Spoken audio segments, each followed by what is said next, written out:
Hello అండి అందరికీ. ఈరోజు వ్లాగ్ వచ్చేసరికి ఏంటంటే మనకి దేవుడికి పెట్టుకున్న పూలు అయితే ఉంటాయి కదా, దాన్ని అయితే వేస్ట్ చేయకుండా ఎండలో ఎండబెట్టుకోవాలన్నమాట.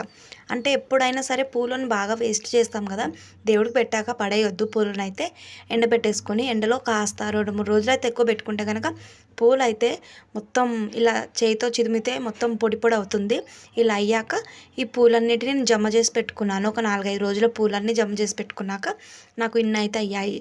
ఇందులో మనం ఏమేమి వేసుకోవాలంటే, సో మనం ఈ పూలను వాడుకుని ధూప్ స్టిక్స్ అయితే రెడీ చేసుకుందాం ఈరోజు. అయితే ఆ ధూప్ స్టిక్స్ అయితే ఎలా చేసుకోవాలంటే, పూలను అయితే స్టోర్ చేసుకొని ఒక 4-5 రోజులు మొత్తం ఎండబెట్టేసుకుని ఇలా పొడిలా వచ్చేలా ఎండకు పెట్టుకోవాలన్నమాట. నేను ఇందులో చామంతి, బంతి, గులాబీ 3 వేసాను. దీనికి మనకి ఏమేమి కావాలంటే బిర్యానీ ఆకు, అలాగే లవంగం, అలాగే కర్పూరం, 4-5 కర్పూరం, అలాగే అగరబత్తి ఉంటుంది కదా, అగరబత్తి పొడి తీసుకోవాలి కొంచెం స్మెల్ కోసం అనమాట. అగరబత్తిని ఇలా తూచిపేసుకుంటే మనకి పొడి వస్తుంది. ఇది వచ్చేసి సాంబ్రాణి. ఇవి మనం వేసుకోవాల్సినవి. ఇవన్నీ వేసుకొని మనం ఇందులో మిక్సీ పట్టుకోవాలన్నమాట.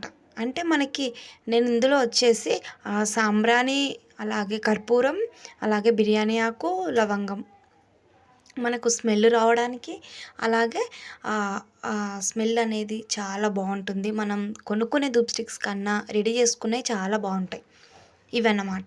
ఇందులో వేసేసుకొని ఇలా పొడిలా చేసుకోవాలి. చూడండి అసలు ఎంత సాఫ్ట్గా అయిపోయిందో పొడి అయితే. ఇప్పుడు పొడిని ఒక ప్లేట్లోకి అయితే తీసుకుందాం. ప్లేట్లోకి పొడిని తీసుకున్న తర్వాత ఇందులోకి మనం ఇంకా ఏం యాడ్ చేసుకోవాలంటే, కొంచెం నెయ్యి అండి. నెయ్యి ఉన్న వాళ్ళు నెయ్యిని వేసుకోవచ్చు, లేకపోతే నూనె కూడా వేసుకోవచ్చు. కొంచెం నెయ్యి వేసుకొని కొంచెం తేనె, ఇది ఫ్లేవర్ కోసం. అంటే మనకి పిండిని అయితే మనం ఇలా ముద్దలు కట్టేటప్పుడు మంచిగా వస్తుంది.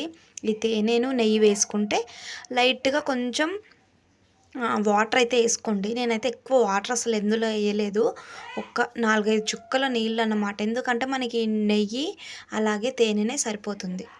అందుకనేసి ఇలా అవి 2 వేసేసుకొని మొత్తం కలుపుకోవాలి.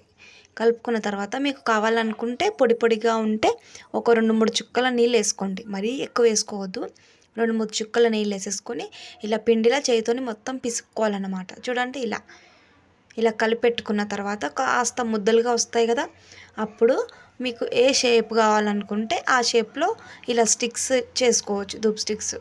ఇది మనం ఏంటంటే మనం ఇలా ప్రెస్ చేసేటప్పుడు కొంచెం గట్టిగా ప్రెస్ చేసుకుంటే ఆ పిడికిల్లో ఉన్న బలంతో అది మంచిగా షేప్ అనేది వస్తుంది.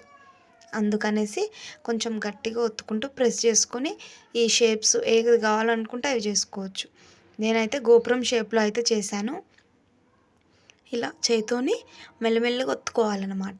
చేసుకుంటూ ఇలా కనుక రెడీ చేసుకుంటే మనకి ధూప్ స్టిక్స్ బయట కొనుక్కోకుండా, అలాగే దేవుడికి పెట్టిన పూలు కూడా పడేయకుండా ఇంట్లో ఉన్న సామాగ్రితోటే ఇంట్లోకి చేసుకోవచ్చు అన్నమాట.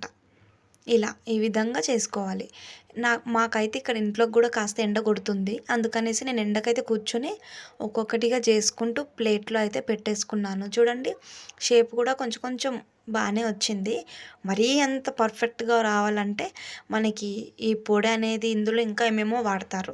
మనకు అవన్నీ వద్దు. న్యాచురల్గా ఇంట్లో ఉన్న వాటిని ఉపయోగించి ఇలా ధూప్ స్టిక్కర్స్ అయితే రెడీ చేశాను. ఎండకు పెట్టుకున్నాను చూడండి. ఇవి ఒక 2 డేస్ అయితే ఎండకు పెట్టుకున్నాను. ఇగో ఎండిన తర్వాత ఇలా అయ్యాయి. ఇలా అయిన తర్వాత నేను ఒకటైతే వెలిగిస్తున్నాను. చూడండి అది వెలగడం కూడా తొందరగా వెలుగుతుంది. ఆ స్మెల్ అయితే అబ్బా అసలు చాలా అంటే చాలా బాగుంది. చూడండి పొగ కూడా మనకి ఎలా వస్తుందో, షాప్లో కొన్న ధూప్ స్టిక్ లాగానే ఉంటుంది ఇది కూడా. కాకపోతే మనం ఇంట్లో చేసుకుంటే కొంచెం మనీ సేవ్ అవుతుంది.